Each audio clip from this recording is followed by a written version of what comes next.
Hi, guys. Welcome to the weekly Facebook Live show, the Powerhouse Pros show. I'm Jen Burson. I am the founder of Generation PR and the creator of the Powerhouse Pros community, Pitching Powerhouse podcast.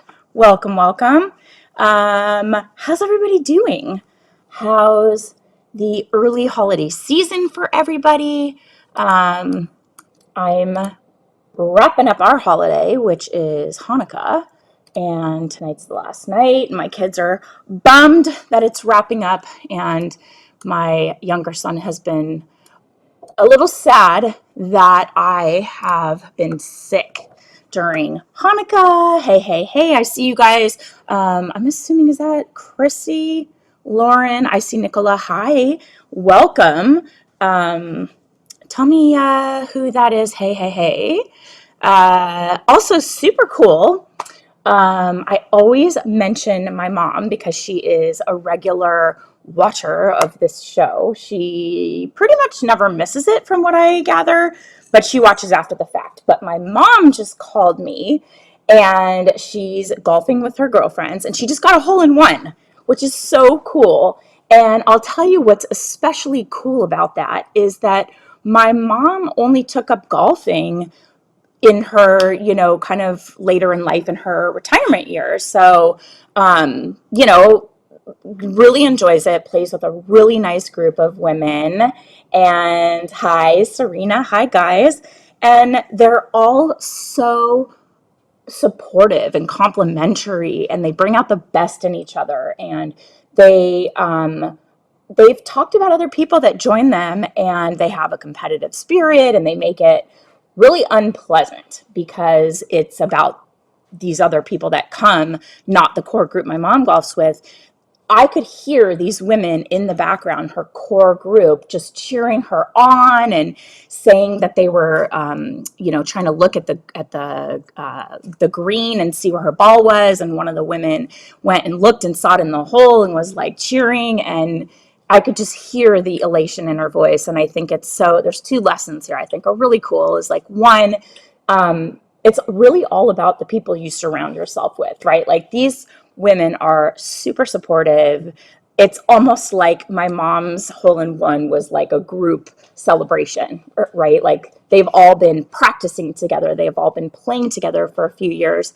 And I just think that when you surround yourself with people who cheer you on, and there's no competition, it's more collaborative. And also, I think they would see, if Claudia could get a hole in one, that's possible for me too. And so instead of envy or anything like that, it's really about support and encouragement. And the other thing is, like I said, she started playing golf, way after I was in college, and my dad's been playing for a long time. They would go out and practice and hit balls, and she started to really like it, and she met a group. And I just think it's super, super cool to pick up something later in life and realize that you can still grow as a person. You can still improve your skills. You can still invest your time in something you love and have gains. And I'm seeing that also with my husband playing tennis. He's really only been playing for about like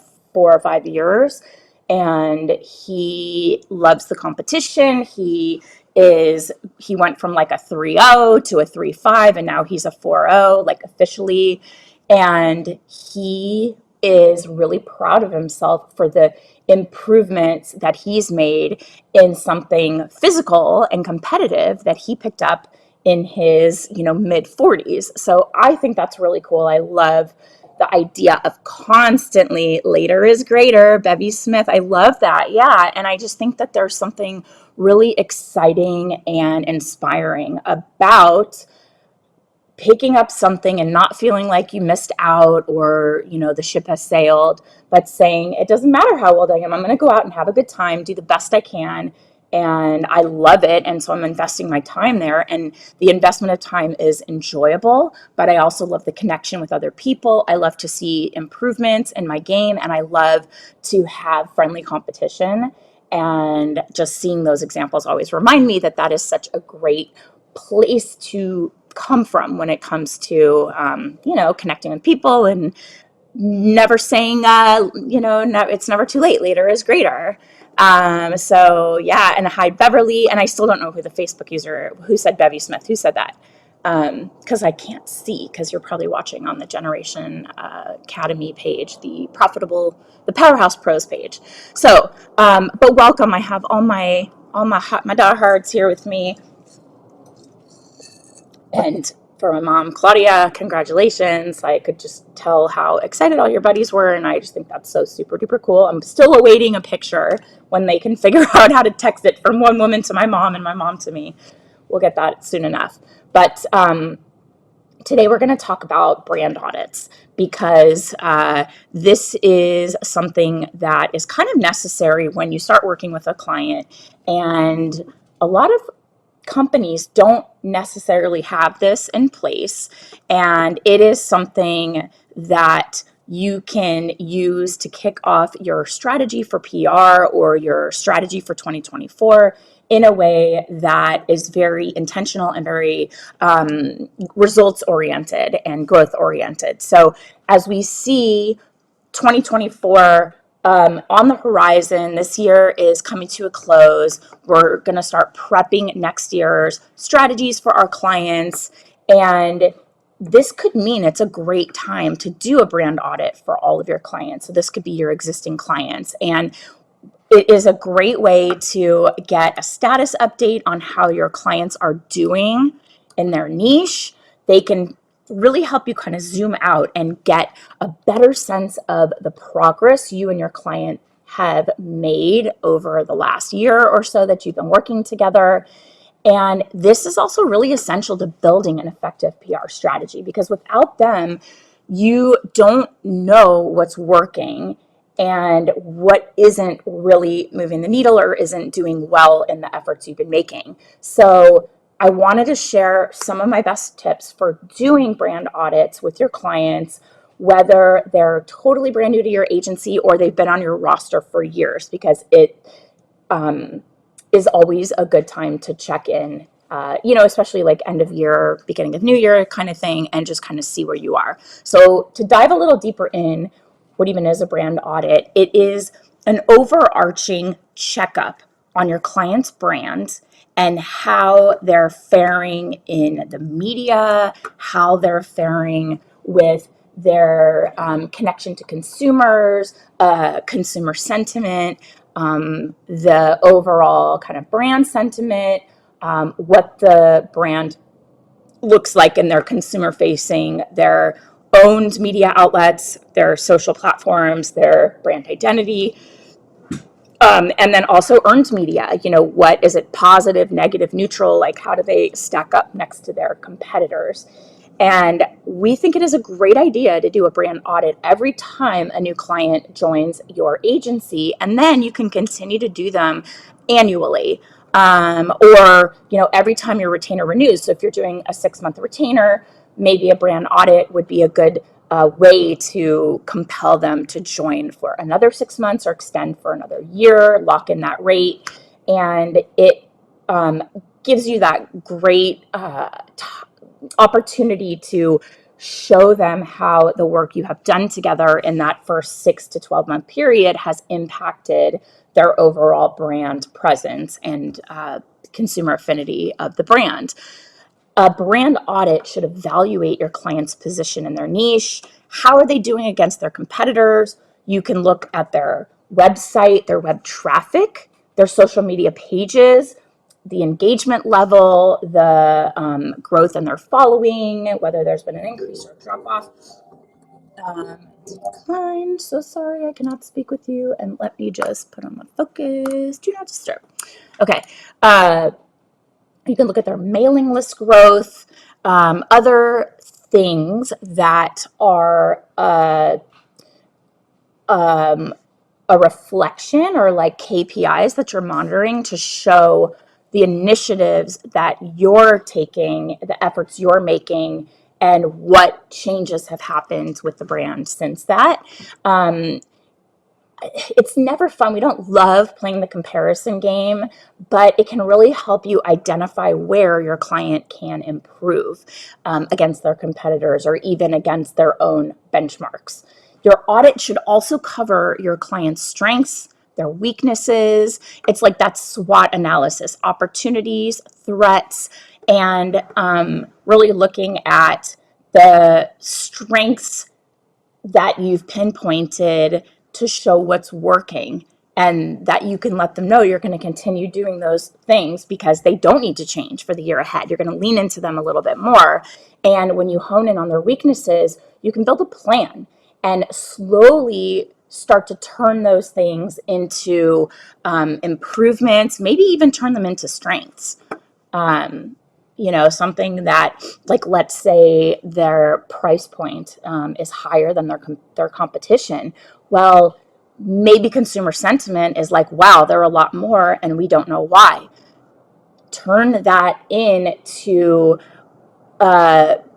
focus on educating on the quality and why their craftsmanship or their service, their customer service, their return policy, their packaging is sustainable. Like, what goes into the fact that their products cost more? Is there point reasons you can point to say, yeah, they might cost more, but there's a good reason why, and there are some values here that we are sticking with in sustainability and customer first, that really kind of explains they are why they are costing more. Oh, this is pretty funny. I have this like window on my screen that I cannot get off, and it shows me my son was playing Roblox on my computer, and I think he might have been playing in hours he should not have been. Quit. Let me see if I can get this screen off my screen. It's not going anywhere. I think he's super busted. Okay. Because it came from, like, when you have two desktops and you can like slide it over, it accidentally did that. And I caught my son using my computer to play Roblox. No, have to let him know I'm on to him. He's very sneaky. So anyway, anybody ever catch their kids and you're kind of like, I can't tell them my methods, but I want them to know, like, I'm watching you. I see you. Okay, so we can build on something that might be seen as a negative and say, okay, there's a reason why, and it actually highlights how they are a better brand than their competitors. So how do you do a brand audit for a current client? We're going to talk about for strategies here, for little quick ways that we can do this. And I have a lot here, so I'm going to run through it quickly. And I already talked fast, so I'm going to talk even faster.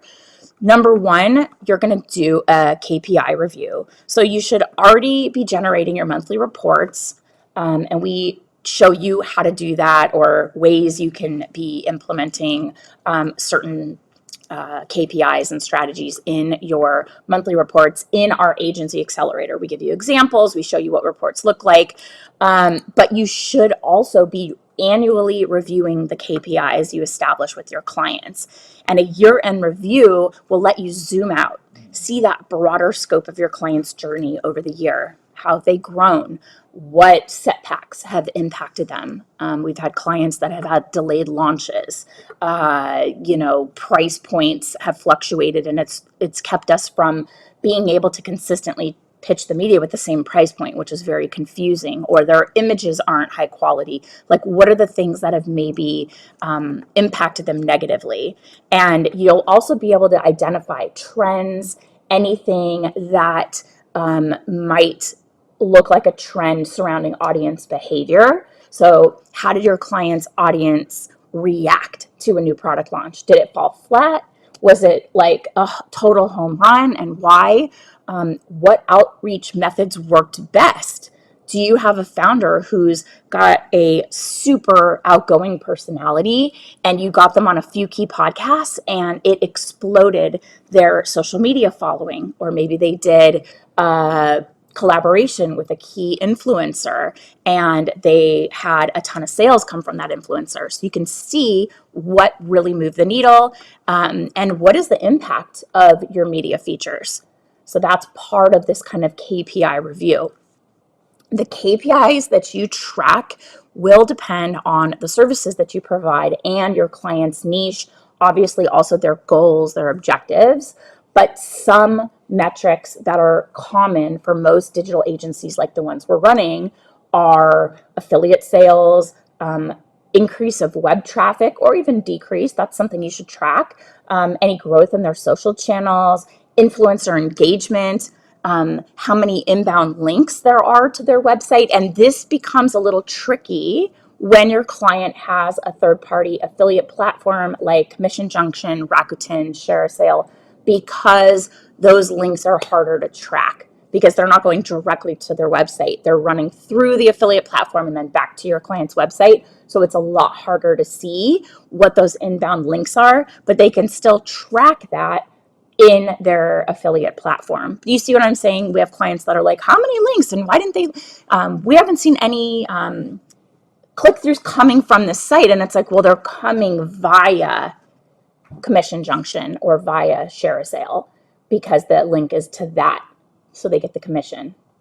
You see what I'm saying? Also, the number of press mentions, the impressions and ad value equivalency or the media value, maybe sales, which careful on tracking that as a KPI. You don't want to get into a situation where you are committing to sales as a metric that you are measured against, because that's not what PR is about.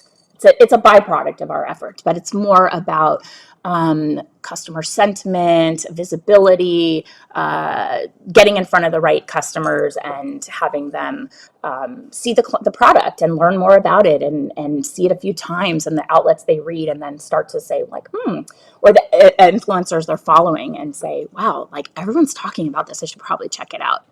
And then, so that's number one, you're going to look at the KPIs, and then two, generate a rough plan. So once you have this data in hand, take a step back and really ask yourself how the year has gone. You know, what's really happened in the past year? And as you ask yourself these questions, make sure you always bring it back to, like I said before, your client's goals and their objectives. You should never pigeonhole yourself into a specific strategy just because your client wants to do it. You really need to step into your expertise and say to yourself, you know, I know their goal is to boost brand awareness. So if that's the case, then maybe expert interviews are going to be better for the brand than the paid speaking engagements your client wants to do. Honestly, paid speaking engagements are really good for ego and good for clout, but it's not, you're only really talking to the people right in front of you, and it's, you know, getting paid to come and speak is fantastic, you know, great, but that's not the best tactic that will work towards their overall goal of boosting brand awareness. Expert interviews on platforms are going to be a better tactic for you to execute. So you want to bring it back to the client's goals and make sure that you are reviewing the results and the efforts through that lens. Okay, give me a thumbs up if you're still with me. I got a couple questions here you can ask yourself as you go through this step. Okay, cool. I'm seeing those thumbs up. Awesome. Okay, cool. Number one, ask yourself what's working well and how can we do more of that? You know, what actually has been a huge hit for the client? Are they podcast interviews? You know, do more of that in the new year. Make your clients huge hits the cornerstone of your overarching strategy. Figure out how you can lean more into what's already working and leverage the good results that you've already achieved to get more of that kind of placement, but also to get more visibility for those hits, those wins that have really portrayed the client in a really positive light. So it's like, this is working, let's do more. And also because this works so well, let's get more eyes on it. And that's where leveraging comes into play. We share tons of leveraging strategies in Agency Accelerator because it's such a key part of what we do to provide excellent service to the client. So it's not just about getting the results, but about getting the most out of those results, okay? Number two is ask yourself what isn't working well, and then how can we address that? We like to think of this as defer, delegate, delete. We love these little like, you know, kind of alliterative devices here. So if you have a goal or a project that's not getting good result, figure out whether you should defer, put off the goal further down the road, shift your focus to prep for other ways you can use that strategy to set up for success that maybe isn't present right now. Or should you delegate this project to another team member or a private labeled service provider who will be able to execute it properly? Like maybe you're not the right fit, or maybe you don't have those connections. We have done this when it has come to business press for clients.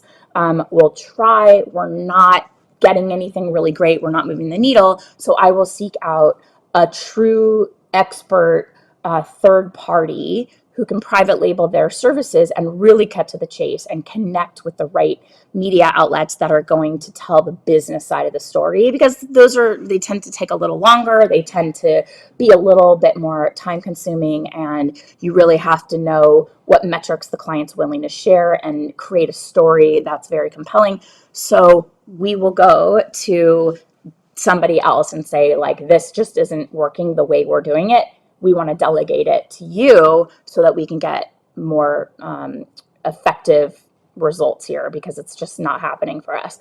Or delete it. So is this project pulling focus from projects that will get good results, and does it need to be just cut overall?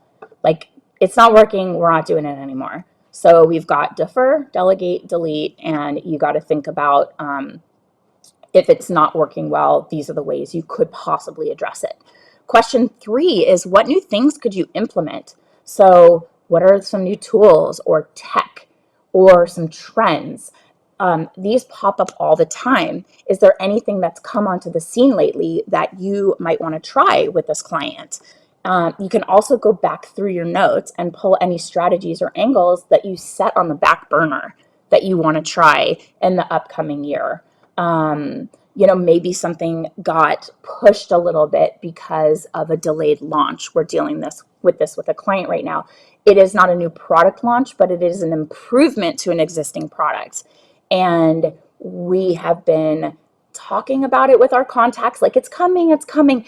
And it has not gotten an FDA clearance. So the improvement hasn't launched yet. And we're kind of like, do we keep talking about this, or do we pause and say, let's put this on the back burner and kind of think about it maybe for next year? So that's kind of what we did in October, November of this year. Is we said, we're not going to even talk about this product anymore. We're going to wait until the improvement comes out and we can go back to everyone who's already experienced it and say, 2.0, we have this new thing that goes into the product and it makes it even better. And we listened, and it's kind of like we listen to our customers, we take feedback seriously, and it's bigger, better. But we had to pause and say, let's put it on the back burner and we're going to try again in the new year. Number 4, you can ask, what does the audience want and need?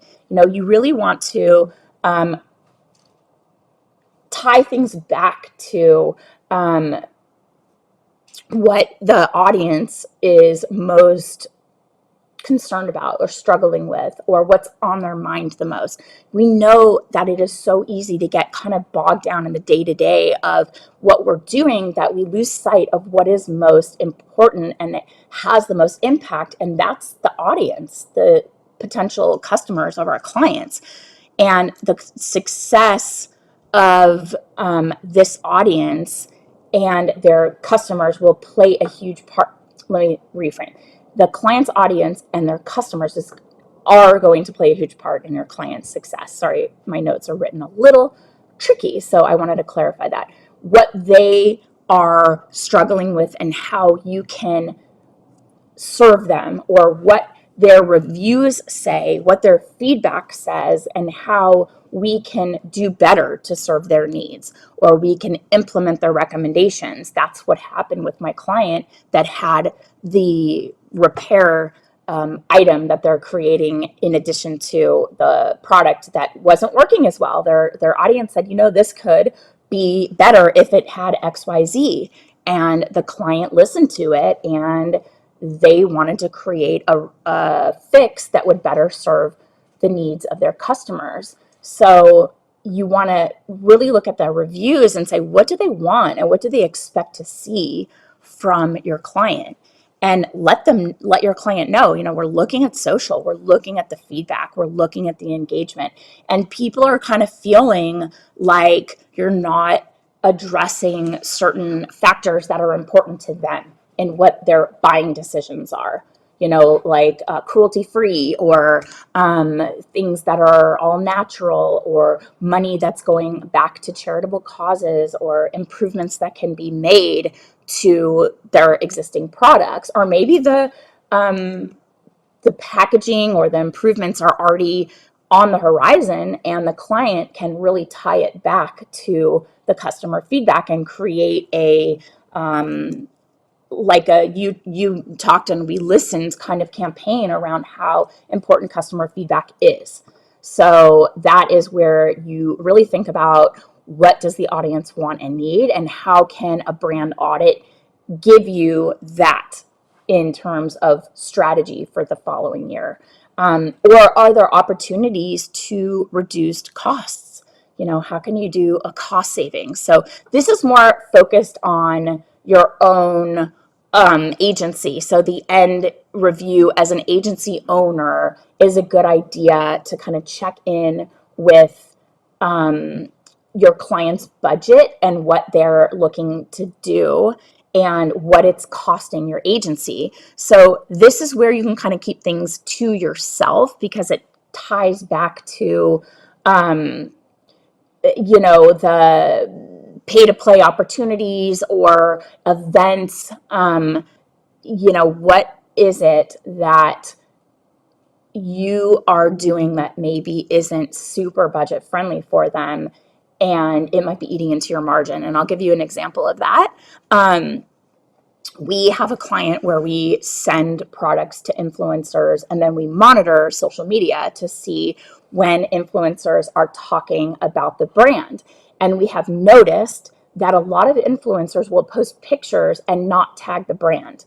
So the brand is not seeing those posts unless they're getting tagged, and they're sometimes not. But we want to give credit, or I should say get credit, right? So we sent this product to our contacts and we want to show, like, look, they're showing the brand, there's pictures. And so what that means on our end is that we have had to monitor, we'll create a list of influencers who we're tracking, they have this product, this is what it looks like. And we have a member of our team, an inexpensive member of the team, as least expensive as possible, who will go on, because stories disappear, right? They'll go on TikTok and they'll go on Instagram, and they'll look at these influencers' feeds and their stories once a day to track, because we will see they took a picture of the product, they're showing themselves using it, but they didn't tag the brand. So that might have otherwise gotten lost. Well, in doing this for a few months, I'm now weighing the cost benefit of, is it worth the effort and the money we're spending to track these potential placements? Like, are we catching 5 a month, or are we catching 50 a month? And is that something the client is going to continue wanting us to do? Because honestly, it's eating into our profit, and we're continually trying to revise this process in our agency to make it more cost effective. But right now, it just isn't.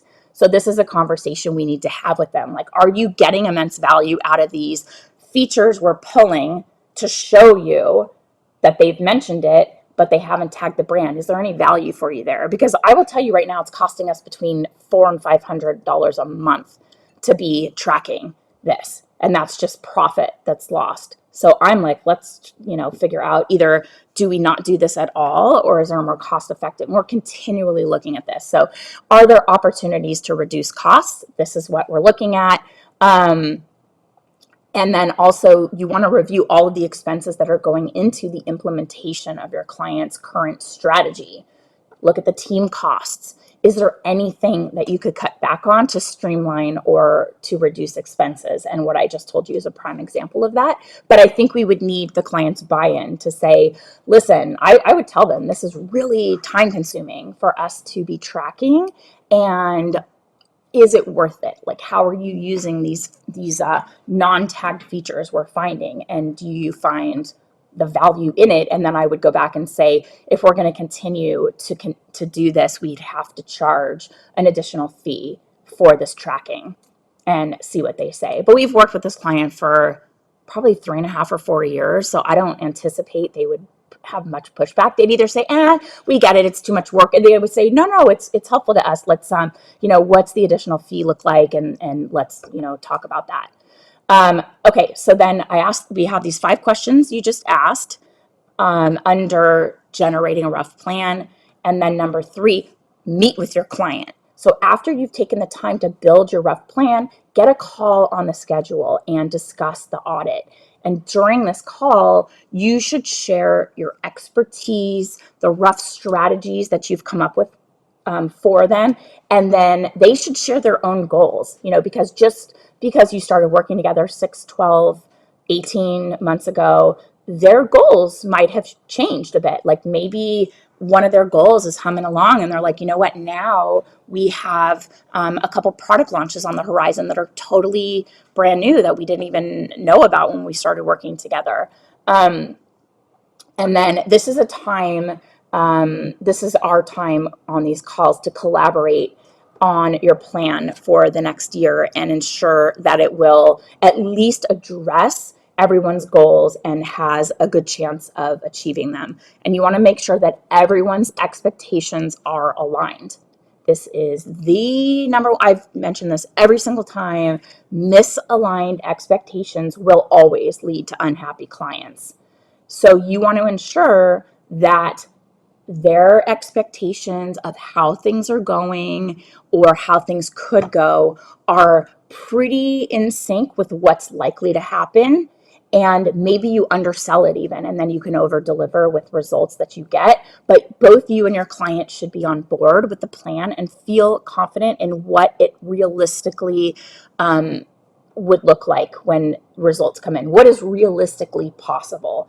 Get on the same page. That should be from the get-go of your working with a client. And then number 4, you've done all this prep work. Now it's time to build the strategy. So put it into action. Take all of the findings from your brand audit and the client meeting and their goals and what your plan is for achieving those goals, and put them into a thorough and well-considered press plan. And this is, we talk about this a lot in both the pitch lab. Inside the roadmap, there's a big section on press plans, and then also in the agency accelerator, we cover press plans where you are going to hit goals, strategies, objectives, and tactics that you're going to implement in the next year. So you have a document that everybody is looking at and agrees on is the approach that you're going to take. It hits all of the things that you need it to address, and you're just going to hit the ground running. So that's when you have an existing client. Here is how you can consider, excuse me, I'm a little still under the weather. It's been 8 days. It's like a Hanukkah cold. I've been sick the entire time of Hanukkah. My younger son is not happy about it. Mommy, you've been sick and Hanukkah hasn't been as fun. And I'm like, and this is my fault? Like, I'm sick. I didn't plan to not be well, but okay. Okay, now we are going to talk about how to do a brand audit for a new client when you kick off the engagement or a prospective client. So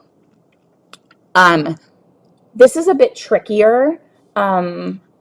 You're going to first review their existing brand presence. So it's not like what have we been doing the last year, but this is where you don't have as much access to information as you would with a current client, but you're going to review their brand presence, and it will help you decide whether this client would be a good fit for your agency, or could help you generate a rough strategy. This process will help you generate a strategy to present during the proposal process. And I say rough, meaning very rough, not detailed, not a strategic approach they can take and run and not use you, but it will give you a sense of like, can we even help them? Are they in a position for us to be successful? And this is where, again, you start with the website, their social media platforms, do a Google search and review any awards or any press placements that they've gotten. And while you're doing this search, you want to ask yourself, what's the general sentiment about this brand? Who's their target audience or their target customer? Do you have relationships with the outlets that their target audience is likely to read? Can you do you know how to pitch them? Do you have a sense of the niche and how to position the brand to kind of set them apart from the competition? Or is this like their customers are seniors and you are like an expert in how to connect with Gen Zers, and you're just like, I don't even think I would know how to do this. We've had like esports, and I'm going like, I don't know how to connect with the gamers. That's just not my forte. What are their most popular products and services? What types of social media posts and platforms do they have that get the most engagement? What performs really well?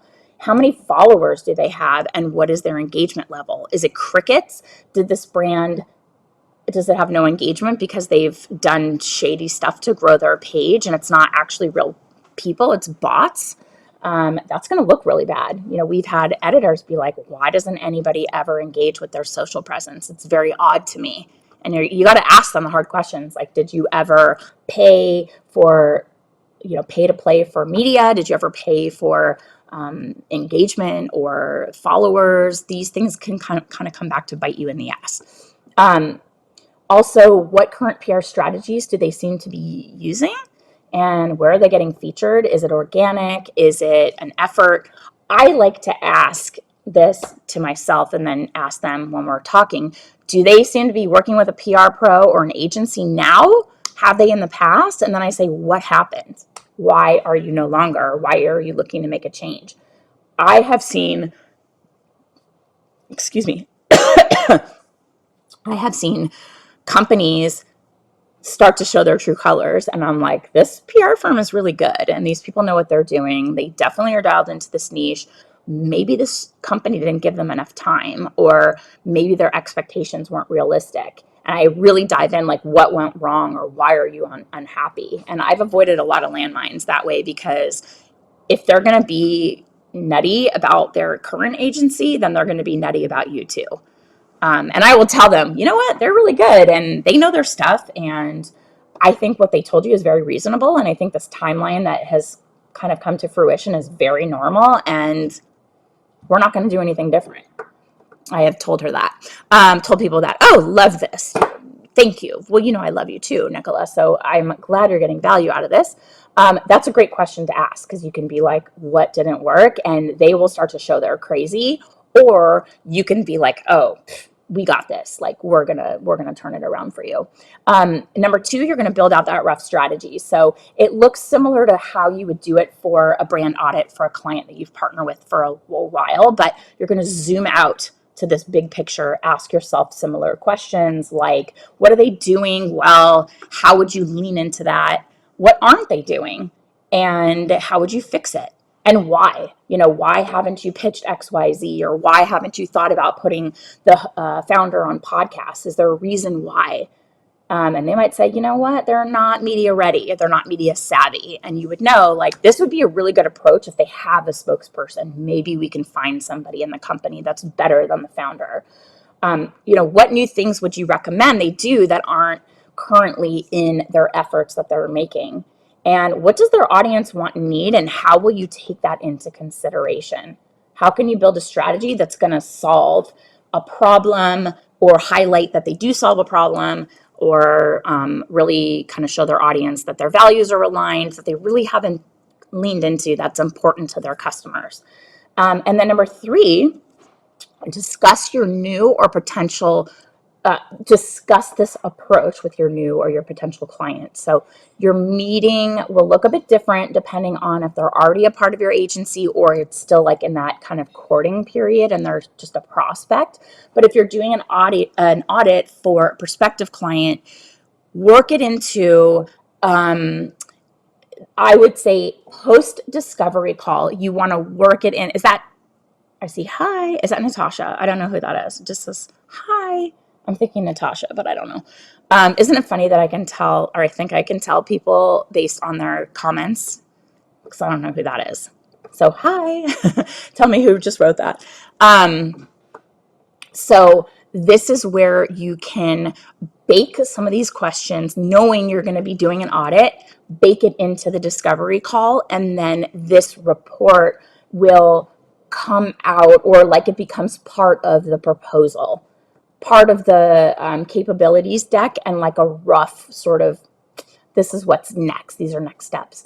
Ask them what their goals are for the potential partnership. Get on the same page. What are they doing? Like, why are they doing this? And if they've never worked with a PR agency before, you'll probably have to explain what PR is, look at their possibly sky high expectations and reset them, and show them what the value of PR is so that they can see and you both agree on what success looks like. Because you could be like, we're crushing it. And they're like, we don't think that you're doing a good job, or we don't understand like what we're getting out of this. And you're like, we're doing a great job. And then you realize they don't get what it is that you're actually doing.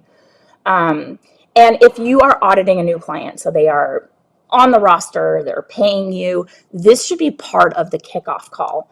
And by now, you should already have a sense of their goals from that discovery phase. But it's always a good idea to check in. Natasha, I knew it. How do I know? You guys, there are 5,000 plus people in this community.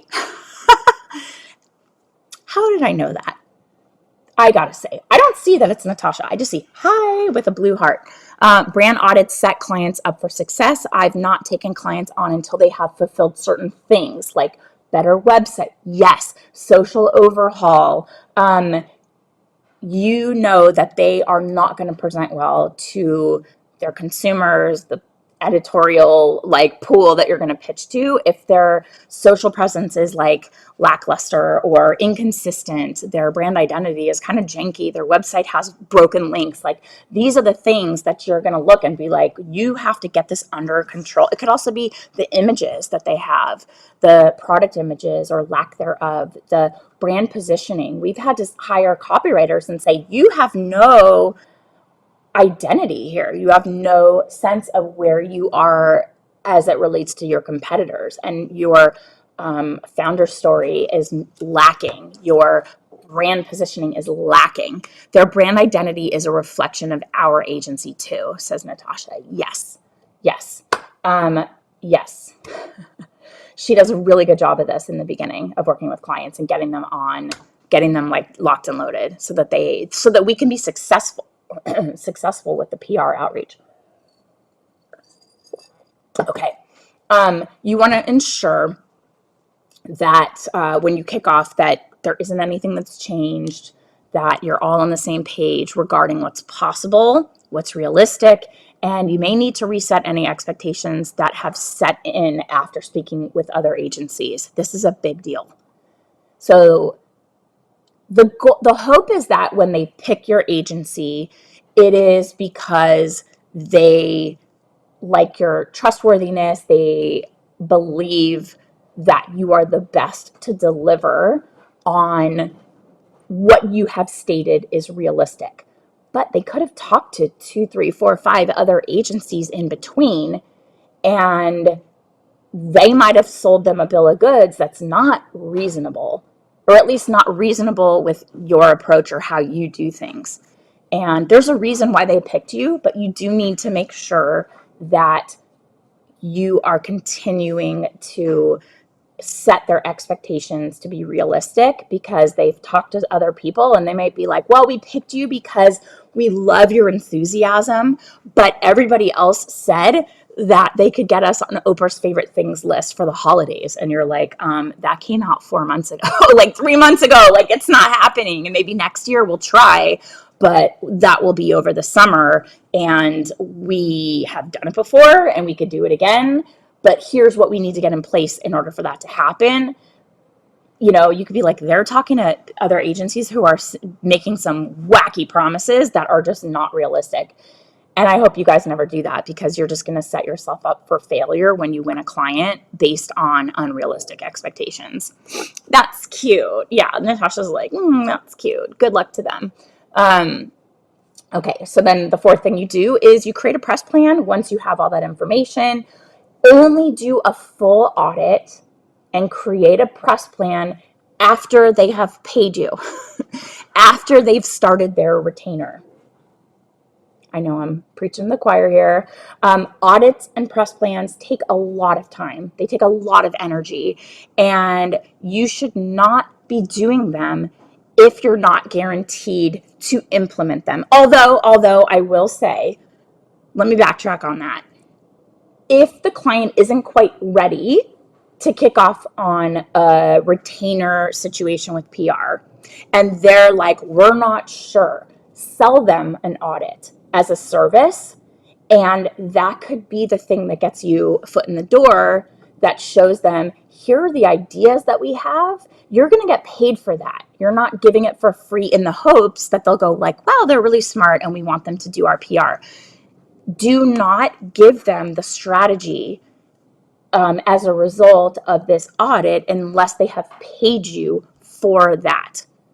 And it's fine if they want to take the strategy and have someone else implement it. I would hope that they're going to use that and say, wow, these people know what they're up to. They're probably in the best position to implement this strategy. But if they want to do it in-house, like, good, great. I think a lot of companies do have the bandwidth and the capability to do it in-house. They probably don't have as many connections as you would have, or tools and resources as you would have. Maybe stress that piece of it. But I would say just get paid. And maybe that is the foot in the door opportunity, giving them a paid strategy. And then they go, yeah, you know your stuff. Like, let's go on a retainer and have you implement this. Okay. So do not do this without getting paid. And if it is not going to be you implementing it, at least get that fee up front. You want to be the one to implement it. So your press plan should cover goals, strategy, objectives, tactics that you would be looking to implement over the next year. And make sure you take your findings from your brand audit and your new clients' expectations and their goals into consideration. Yes.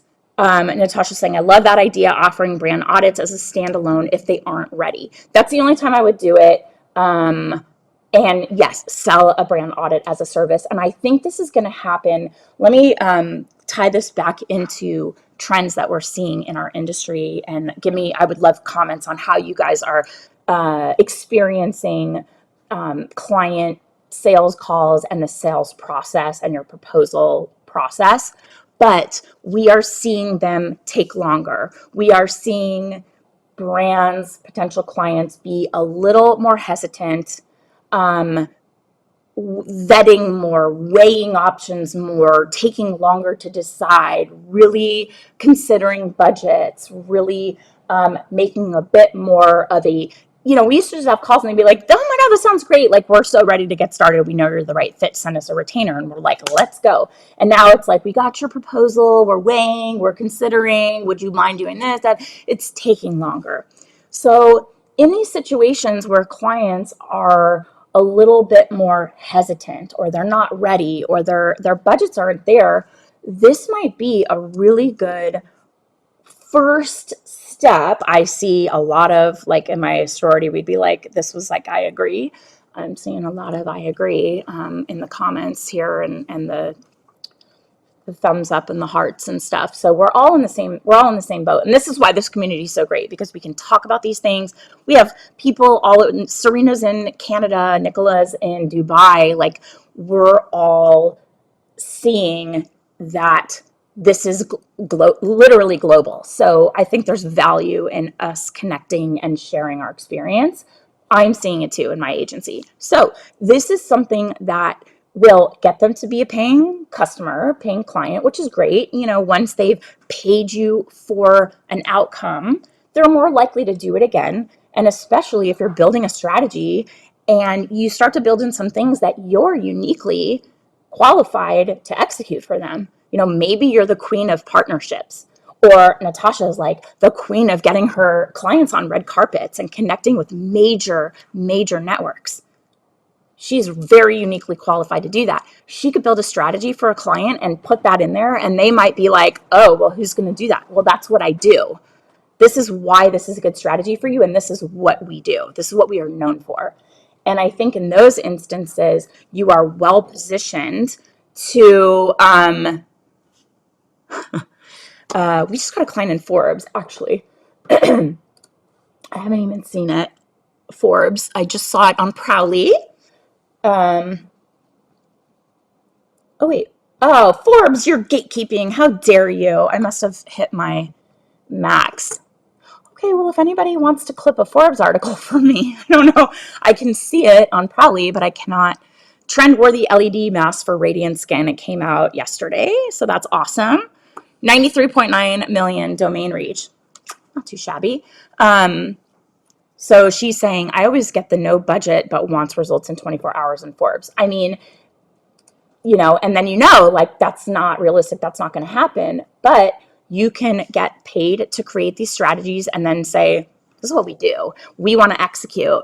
Brand partnerships, red carpet, and events, the NDPR chef's kiss. This is what Natasha does. So if somebody comes to her, she's going to get paid for this audit. She's going to get paid to build out a strategy. And then they look at it and go like, who can do this for us? Oh, guess what? I can do it for you.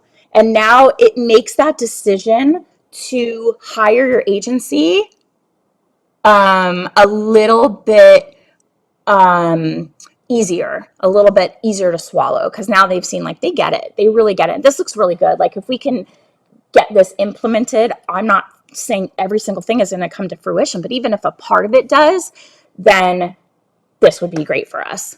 Oh, yes. Okay, awesome. Let me give you the link right here. Hold on. That is so generous. I feel so janky right now about whatevs. I've never had that happen to me actually with Forbes. I don't know why. And thank you, Jane. Nice to see you. So there's Forbes. Just take like a big screen grab and then I'll clip the clippity clips. Unless Ashley, oh, that's Natasha. Unless how I like to do my clips based on what I teach in both the Agency Accelerator and the Pitch Lab.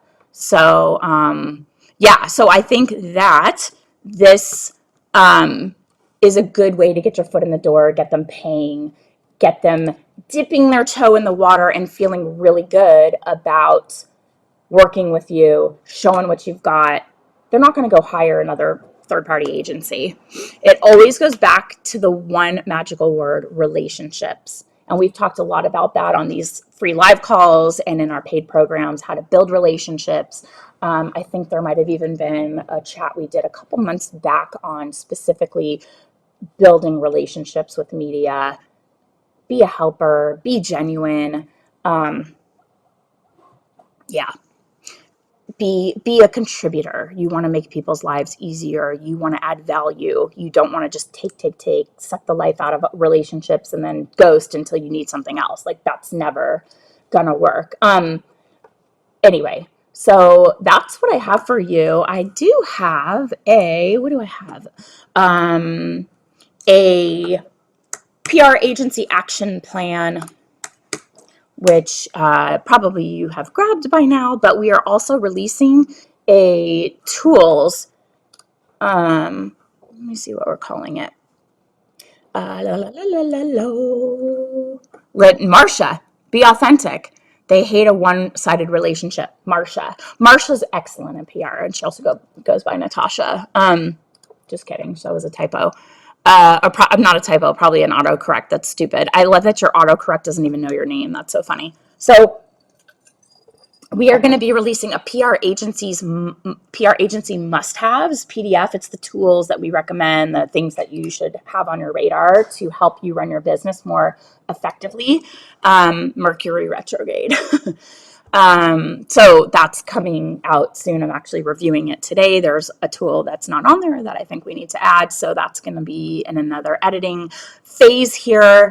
But that's what I have for you guys today. And these brand audits, you know, really get you in a position to show how thorough, detailed, how well versed you are in your niche and how that can benefit a prospective client.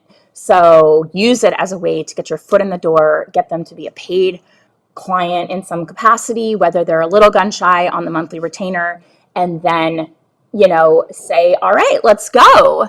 Thank you, Jennifer Burson. Gotta go. Appreciate you. And this was very helpful. So glad to hear it. This was fantastic. Thanks a ton, Jen. You are so welcome. And that's what I have for you guys today. So hopefully you all are doing well and gearing up for a really meaningful, connected holiday season with your loved ones. And I'm going to be taking a couple days alone with just my husband, going to Ojai for a couple nights.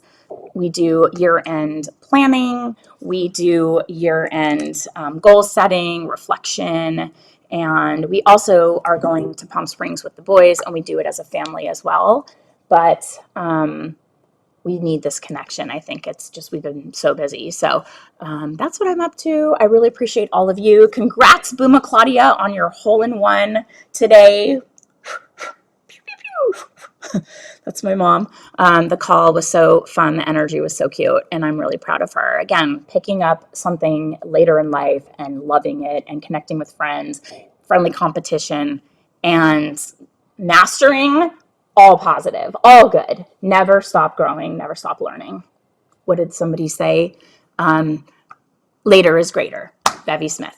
Thank you guys so much. And I will see you soon. And whoever clipped Forbes, I think it was Natasha, send that to me because that would be really awesome for me to send to my clients. Okay, guys. Be well. Ciao. Bye.